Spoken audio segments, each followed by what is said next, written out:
welcome back to Bourbon Barrel Talk. Today's episode of Bourbon Barrel Talk is brought to you by the Burkhart Company. The Burkhart Company is one of the preeminent companies for kitchens, bathrooms, and bars.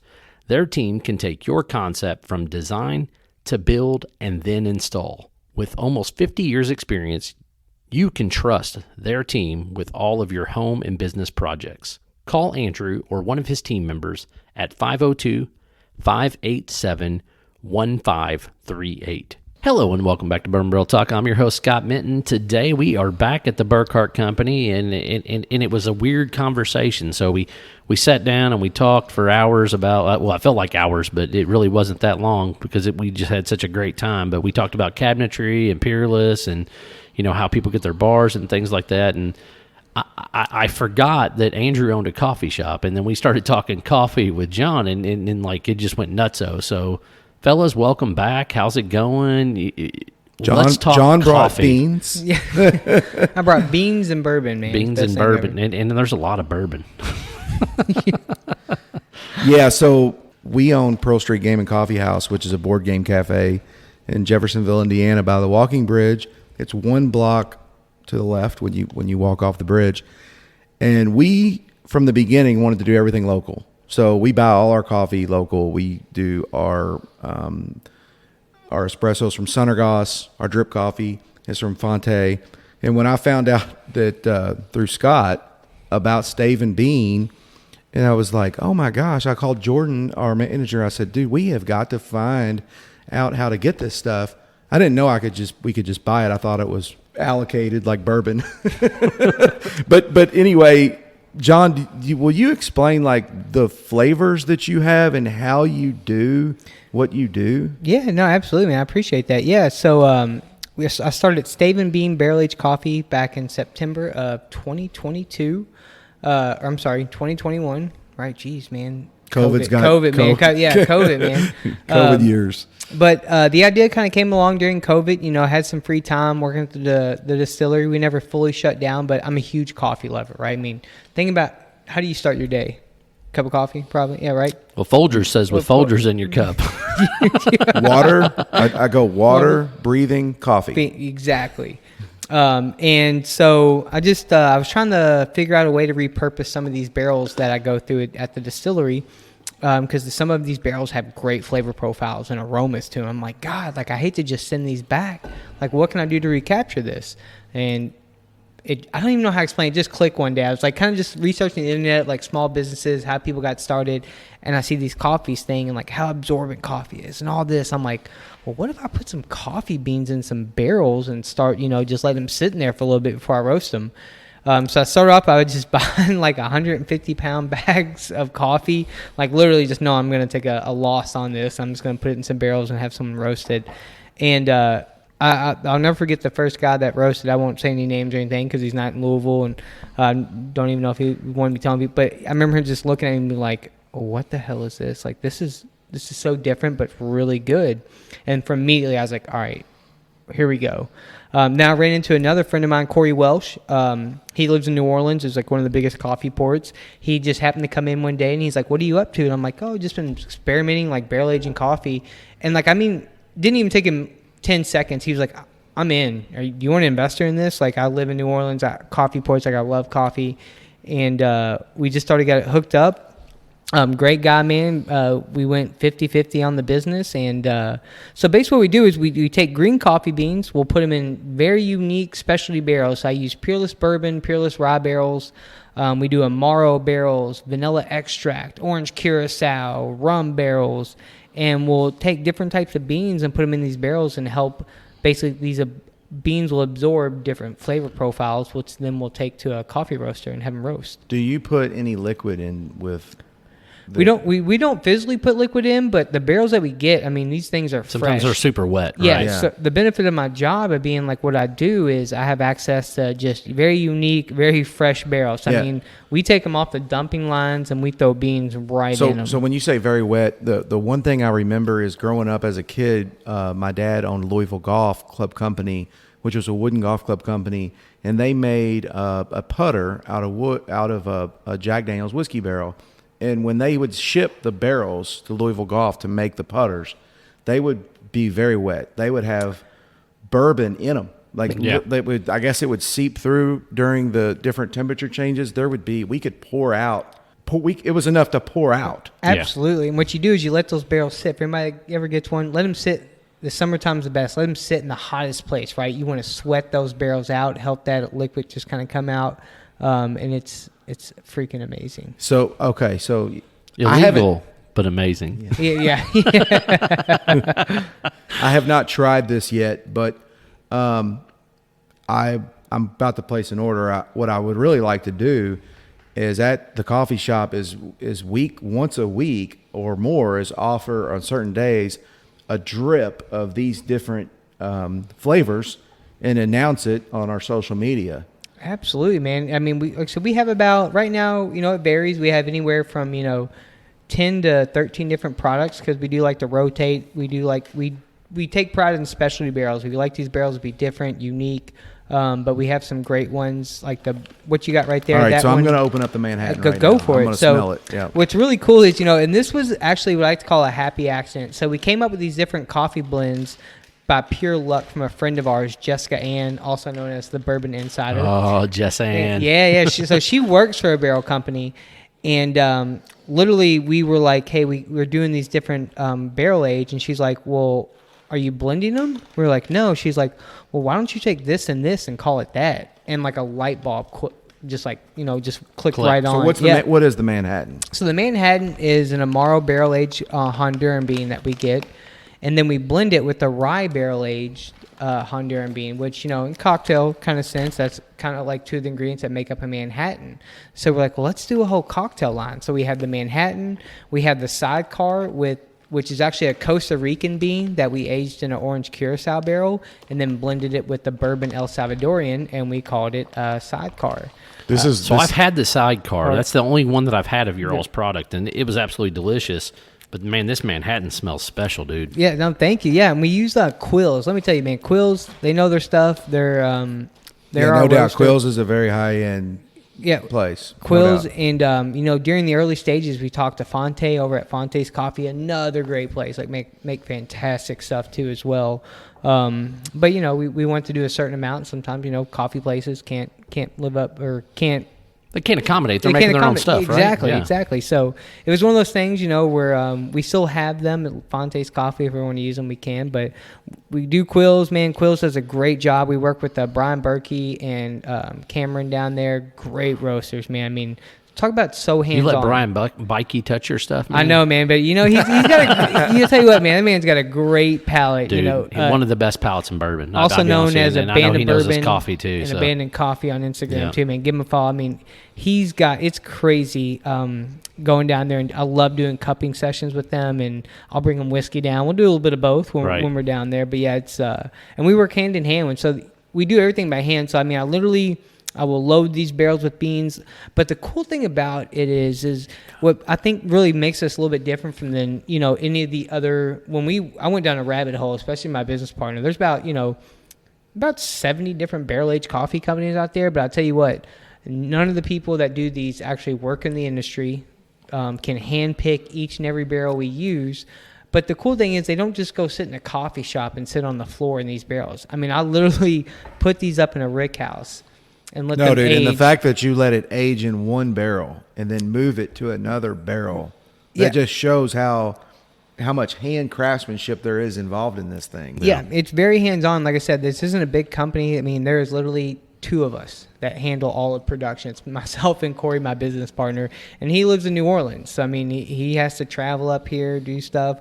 But it's the fact that we love it. And you can nerd out about coffee just as much as you whiskey. I mean, we all remember, right? You used to just throw some coffee grounds in a coffee pot, put on some water, garbage. Get up. Yeah. Just a bunch of garbage. I am literally weighing out my beans in the morning to my ratio of water to how hot I get it to what style of coffee I'm going to do. And it's insane. I wish my coffee pot was that high tech where I could get the right temperature.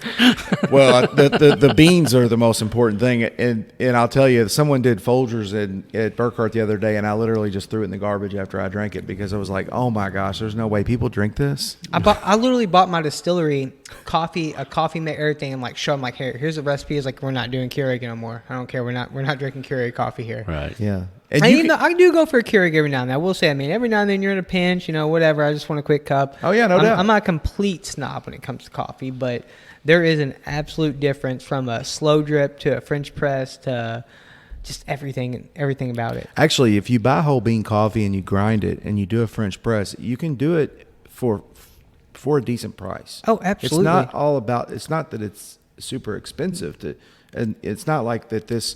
These might be that they've been aging in barrels, but I just mean in general, a high end coffee doesn't have to be super expensive if you're buying not at all. it. Yeah. And grinding it yourself. It's just the preparation and the work that you have to put into it. And I always tell people like, oh, well, it's so expensive. Because, if you're really going to get into it, you want the right grinder, right? You don't want a blade grinder. You want to get you a nice burr grinder, get you a scale, get you a Chemex. But if you take even an espresso machine, I broke down, bought one of those. But seriously, think how many times you stop at a Starbucks to get your coffee. Probably depending on how much you go, within a couple months, you've already saved your money. You've already saved your money to whatever amount, $8 you spend on a small coffee at Starbucks. Yeah, when I travel, if I leave Louisville, I will buy Starbucks when we're like pulling over on the highway. And one of the things I like about Starbucks is it's a little overly roasted and burnt. And for some reason, I kind of like that a little bit, but I get it. If I'm in Louisville or anywhere near Southern Indiana, I go to Starbucks. There's so many good coffee shops. I'm a local guy. Yeah, I go to Starbucks. I'm a 100% support local guy as I can be. So no doubt. Absolutely. Yep. And that's why we're going to do a collaboration. At least I know Pearl Street Game and Coffee House is going to buy something from Stave and Bean, and I'm excited about it. I'll tell you what. Super. Y'all can pick. I'll let you know the access of barrels we have. You can pick a custom barrel. I'll let you know what beans we can get, like if you want it, as long as you trust us.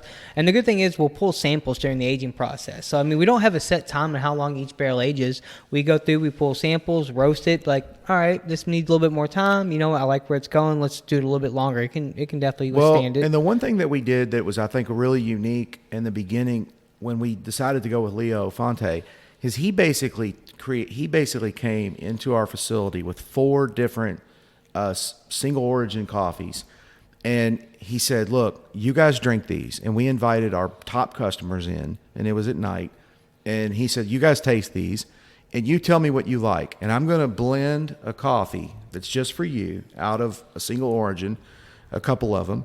And then one of the things that we have is called Four Corners, and it's a blend that our customers chose based on what he brought over. And I think that's really cool that we have our own custom blend. And so what we can do here is, like you just said, is we can offer what you have, show it to our customers, and give you the feedback and say, you know what, this is what the Pearl Street customers like. And I think that what you can say, okay, here's what I'll do.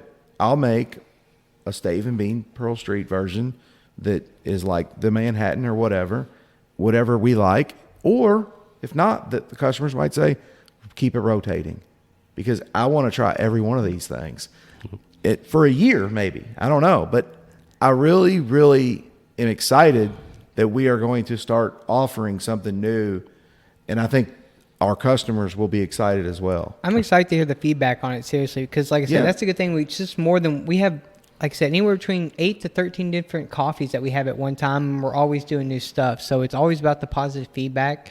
I always say I'm a big fan of constructive criticism. I want to know what you like, what you don't like. Because sometimes you get caught up in your own what you like. You have to really think about the customers, not just yourself. We meet monthly with Mediara down in Jeffersonville, who handles our website. And one of the things that we talk about on every meeting is, what are we going to do with our Instagram? And what I tell them all the time, I said, I want to talk about the collaborations that we do locally.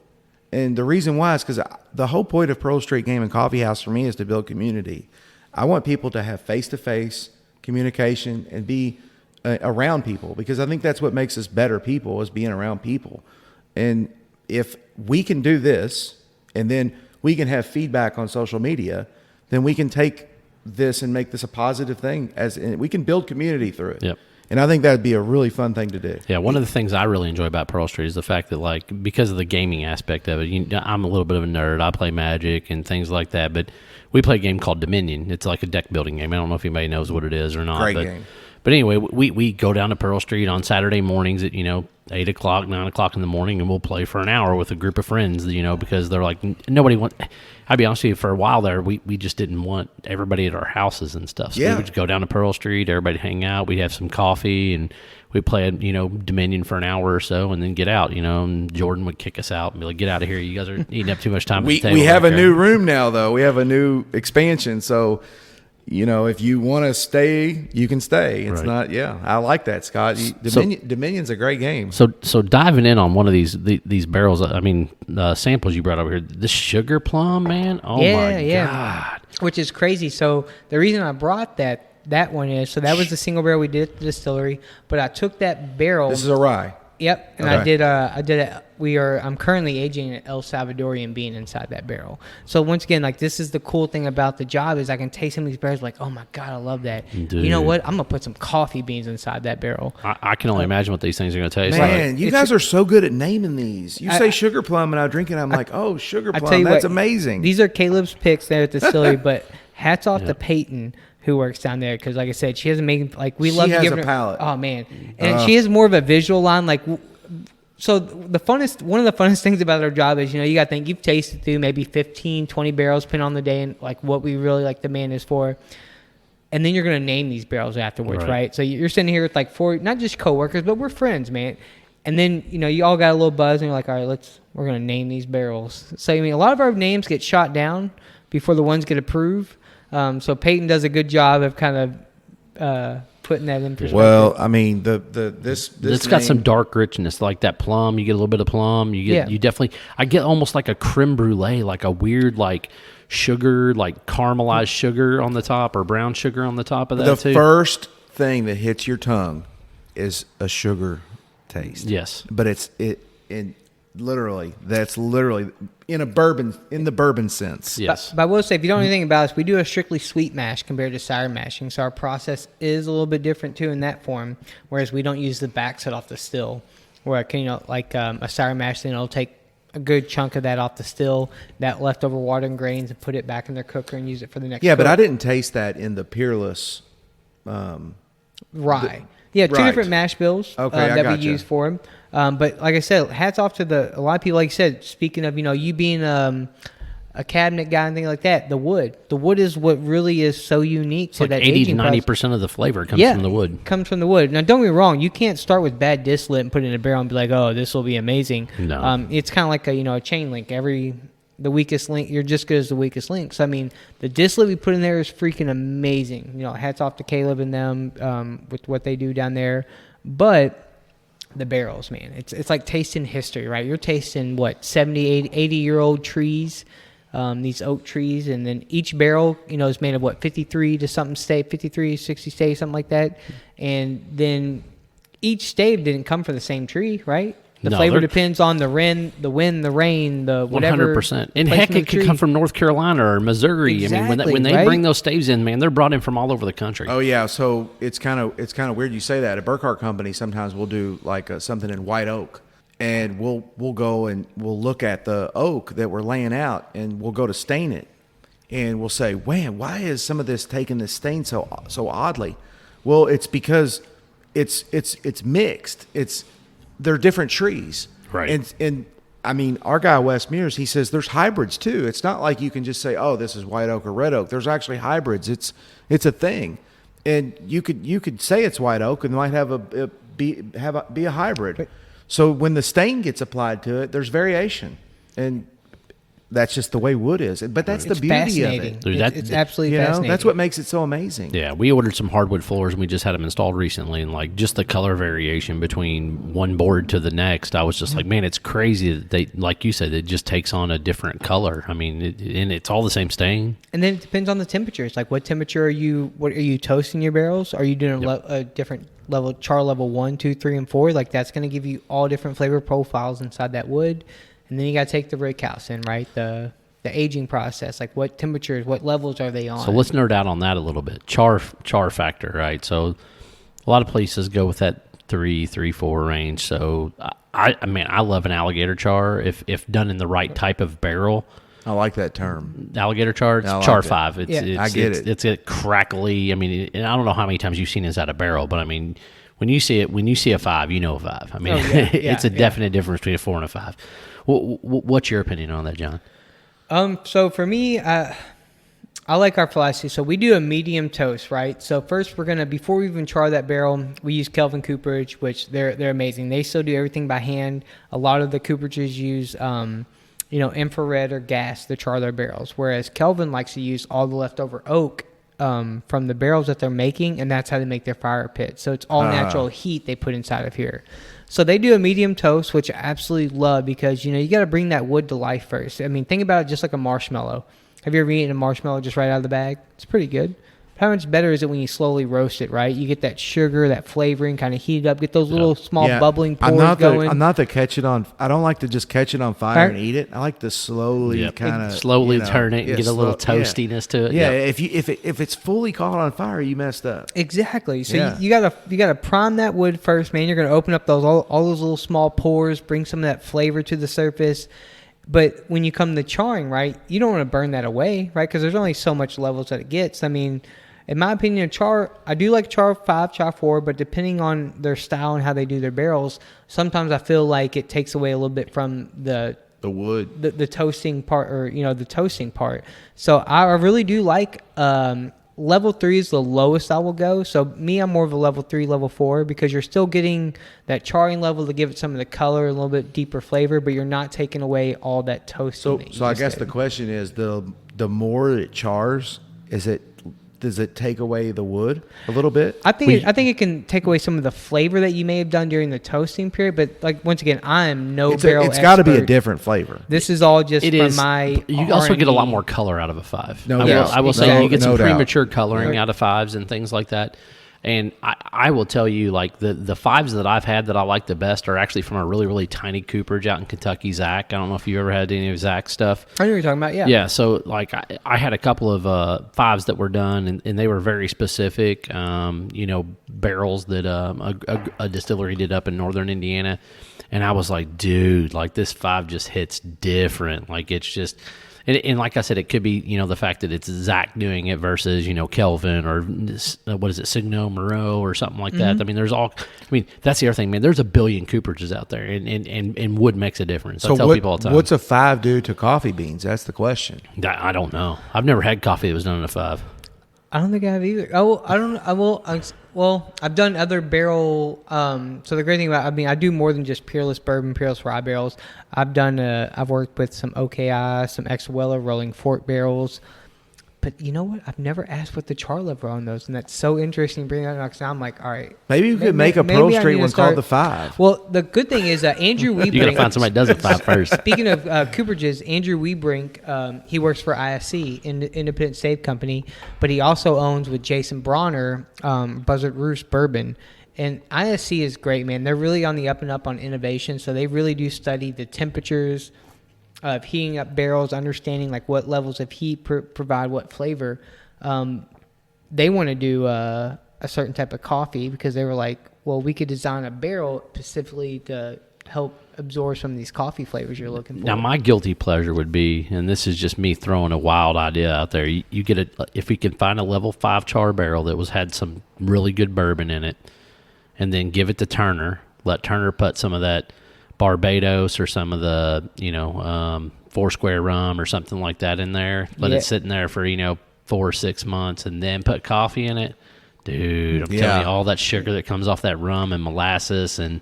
Yeah, Scott, you're like an encyclopedia, man. You know you know your stuff, man. I swear, it's awesome. It's great to listen to him. And I will say, when we were dealing with quills, we wanted to make sure that we weren't crazy. So like even before like we ever went down these huge roads, like we brought them the same coffee beans before we barrel aged them and afterwards, just to make sure that like we weren't just like BSing out there like, oh yeah, they're barrel aged, they're different. I mean, there is a huge difference depending on.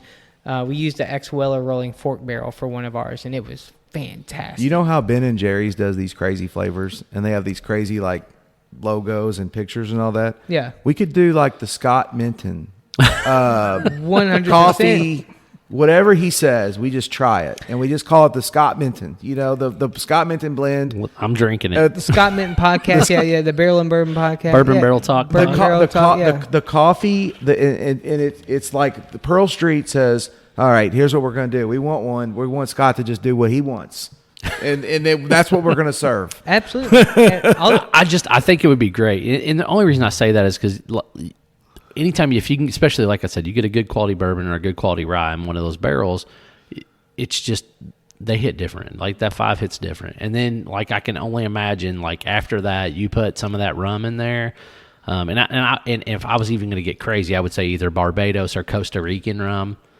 Because I'm not a huge Jamaican guy. I do like Jamaican, but I love Barbados. Yeah, I love Barbados, and I love the Costa Rican stuff. So then when that's done, you put the coffee in it, right? Yeah, after all that's done, then you throw the coffee in there, dude. I'm telling you, I think that would be just delicious. I really think you're onto something. What if we use the Costa Rican bean with a Barbados barrel age? I can see if we can reach out to Rolling Fork and see if they have another barrel. I bet they could do. We just created a brand. There you go. I like this. Sell it on the website, man. We'll have it at the coffee shop down there. Yeah, absolutely. Put it over at Pearl Street and get them to roll it out. I don't know much about the games y'all play. I wonder if you I'll come down there, man. I wonder if you dark roasted it. Like, could you almost make it into an espresso? You could, but the problem with the barrel aging and dark, like we do have a couple of dark roasts, but it's not like if you like a really dark roast, probably overpowers it. It takes away from the nuances it picks up from the barrel. Gotcha. So I mean, a lot of our stuff is medium roast, but the cocktail blends we do as a dark roast because we're using 2 different barrels, and you can still let that shine through a little bit. Gotcha. But doesn't mean we won't try it and just see first. But the good thing is, have you ever done a cupping session? No, I've not. So I like coffee, I really do, I'm like Andrew. I love local. Like I love going to Pearl Street. I love going to Heine Brothers. I love Starlight. I'm an Indiana guy, so I'm talking Indiana brands. I don't know if even Quills is still in downtown New Albany or not, but I like Quills. But I like a more robust flavor. Like I like more of that dark roast. You're generally medium roast. You're generally gonna get a more flavor when you are local because it's not as diluted. Let's do a podcast of cupping sessions, man. We'll bring some coffee. We'll do a cupping. It's just like whiskey. I promise you. Cupping. I thought that's the shit they do to your skin whenever they're doing massages. No. Are you talking about the? Yeah.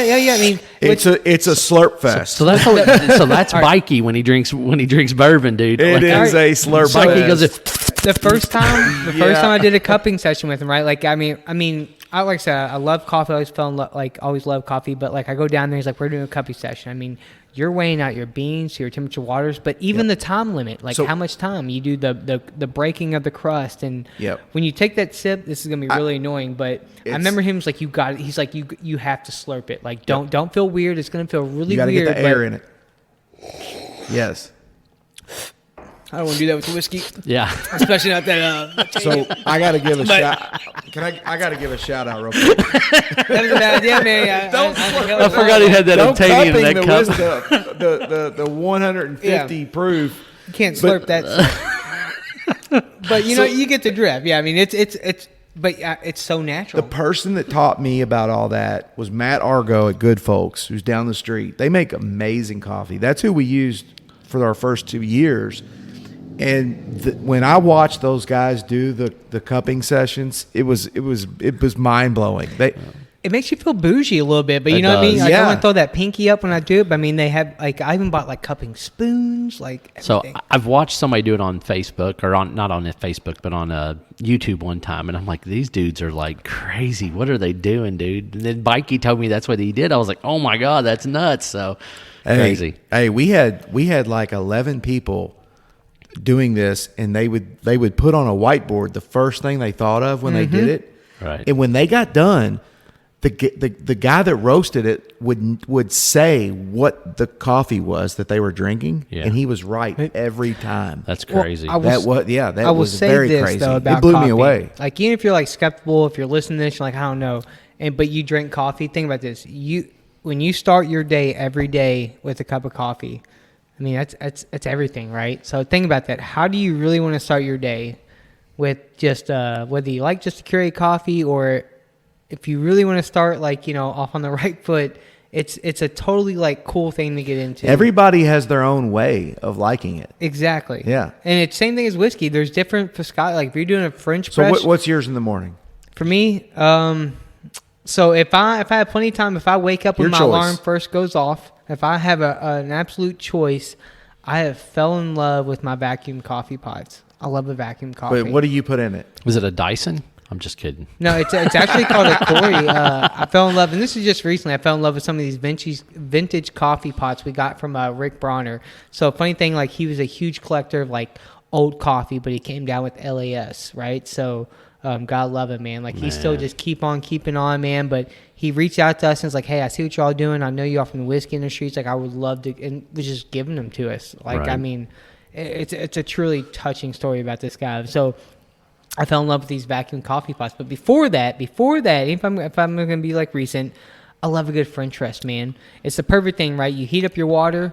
I can pour it in there, go take my shower, come back, pour it out, put it in my thermos, boom, I'm out the door, enjoying my cup of coffee, listening to my podcast on the way to work. So I was not a coffee drinker until I went to go visit our friends in Switzerland. And the coffee over there hits different, dude. Oh yeah, the Europeans way they make it, and everything else. Espresso's espresso over there. It's not like we do over here. And I didn't even realize all the science behind it. So my youngest child actually works for one of the coffee shops over in Southern. He works at Starlight, and we always laugh about different things. And he's like, "Oh man, if you let it go through the espresso machine more than 20 or 18 seconds, whatever the number is, if you draw it after that, you got to just throw it away. It's just no good." And I'm like, "What do you mean it's no good?" And there's so many idiosyncrasis. They go to coffee that I have no idea that was that way. Yeah, so it's the fineness of the coffee grind affects how fast the water flows through it. Gotcha. And so there is a So combination. if you overpack it, that's bad too. Yes, there's a How combination. much surface area to it, yeah. Yep. There's a certain combination of grams in temperature and the amount of water that flows through it, and that creates an optimal cup. Think about, you can over or under extract your coffee, right? Depending on the temperatures, how fine the coarse grind, how the grind is. And I'll tell you, the one reason why at Pearl Street we have a Black Eagle, which is we bought it used. Matt gave it as a deal at Good Folks, but I think it brand new. It was $55,000. But this thing is dialed in. It's digital, so it's got you press a button, it does the same thing every time. You can dial it in base, but you have to grind it correctly. Right. So if you grind correctly, you get the right amount of water flow through. And like you said, it hits every aspect of the coffee as it goes through. But it's crazy. It's just like whiskey, right? Depending on how fine you grind that grain, it's going to depend on how much sugar you get out of it, how the cook's going to go. Right. But I would tell you, I love coffee. I can't do espresso, at least in the morning, because if I drink espresso, we're talking road rage. No, you're right. Get over. Can I tell you what I drink in the morning? Can I tell you mine? Yeah. So when I get to Pearl Street, I do a drip coffee, a large, and I put... and I do this mostly because it's too hot. Right. I could drink it black if it wasn't so hot, but I put a little bit of oat milk and just top it with a little bit of whipped cream. That's it. And they know when I come in, that's called a usual, and it's short for usual. Right. Yeah. And I walk in, I say, do you guys have any usuals today? And they go, I don't know, Andy. We might be out of usuals. I need to check with Logan. Logan, do we have any usuals? And Logan's like, I think we have at least one left. So that's a huge, and that's my morning is a little bit of oat milk and drip coffee top it with a little bit of whipped cream. I like oat milk mine too. So for my use, it's usually just I don't use sugar, cream, or anything. I just like a little bit, I use my coffee with just a splash of oat milk in it. It's oat milk. But I will tell you, if I have a Saturday and I don't have to rush to work, I love a slow drip. I'll take the time, do it. I love a slow drip if I'm not in a hurry. I'll tell you another fun thing was one of my clients is a Cuban lady, and she owns a really cool business. And dude, I had no idea that Cuban coffee was the way that it was. Oh, like, dude. Dude, that shit hits different too. So, coffee's amazing, bourbon's amazing. They marry together so well, which is one of the reasons why I respect the hell out of what John's doing over at Stave and Bean, and I really appreciate those. Hey, I got to back you up on one thing. All right. I listened to a podcast recently where they were getting you crap for Louisville. Oh yeah, for Louisville. Yeah, but let me tell you something. My dad, who owned Louisville Golf, Right. so he would always answer the phone, Louisville Golf, and people would say, "Oh," and they'd hang up, and then he'd say, "Why are people hanging up?" Right. This is back in the '80s, you Yeah. know. And finally, he said, "I know why. They think they're calling the wrong place." Right. So my dad would say Louisville, Right. and I said, "Dad, why do you want to say Louisville?" He said, "Listen, when I answer the phone at Louisville Golf, it's Louisville Golf, Right. Because they had customers worldwide, Right. So Louisville is known worldwide as Louisville, Right. They don't understand Louisville. No, there is nothing wrong with saying Louisville. Well, I appreciate that because Nothing. I catch so much grief about it. There it's is mainly- nothing wrong and with I it. even said it's my wife. My wife has like corrected me a billion times over again that it's ingrained in my head that I say Louisville more than I say Louisville. Yeah, I like Louisville. I like both. I'll be Yeah, honest with you. fine, both's fine. Right. Yeah. But Louisville is the way we say. I had to it, let's clear be that honest. up though. No, It's you're I appreciate you're good. that, trust you're good, me. man. If you put Kentucky behind it, I feel like people know. But I always tell people, just say like you have marbles in your mouth. Louisville. There you go. Marbles in your mouth. There you go. It's Oh, how man. you say it. All right. So hey guys, let's wrap this one up. If you want to find Stave and Bean, if you want to find Pearl Street Game Shop and Coffee House, how do they do that? We'll start with you, Andrew, and then we'll go to John. If you are in Louisville and you like to exercise or take a walk, go across the walking bridge and take a left 1 block. If not, you can look us up on Instagram or on the internet. We are gameandcoffee.com Yep. And you're on Pearl Street in Jeffersonville. in Jeffersonville, not New Albany. That's right. It's Yep. beautiful down there in Jeffville. Seriously, they've Dude. done a lot No, of great it's- work. it's I mean, hopping. You can find anything and everything down Yeah, there. no, it's a good spot right now. Yep. Absolutely. Stave and Bean. Yeah, if you want to catch Stave and Bean, we do have an e-commerce website. You can come to our website, www.staveandbean.com. Check out all our different coffee, barrel-aged coffees we have. You'll soon be able to find us at Pearl Street Game and Coffee House as well. We're going to work on a couple things here soon to do some stuff down there. You can also catch us at Instagram on Stave and Bean, and then you'll actually find some pictures of me coming down there to Pearl Street, beating them all in these board games they're talking about. Some competitive, man. It's on. He's gonna beat us in Dominion. Oh yeah, We'll do I it. don't know what Beat us in Dominion is, Dominion. but you know what? I catch on quick, man. I'm all about the So, camaraderie and all that kind of stuff. Do you have smell-o-vision on the website so I can like scratch and sniff? Don't you know? smell vision, but if you know what, I'll even throw this one. If you're really curious, you can also come down to Kentucky Peerless Distillery. I work down there too, as well as their single barrel curator, and I have a little coffee stand. So if you want to come down there and taste some whiskey and check out some different coffees as well, come on down there. Good deal. If you want to find Bourbon Barrel Talk, you know how to do it. Get us on Instagram, Facebook, Twitter, all the social medias.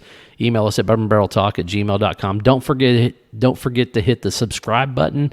Apple Podcasts, Spotify, iHeartRadio, Pandora, Google. You know how to find us. This is Scott, Andrew, and John signing off. Peace out. Peace. Later.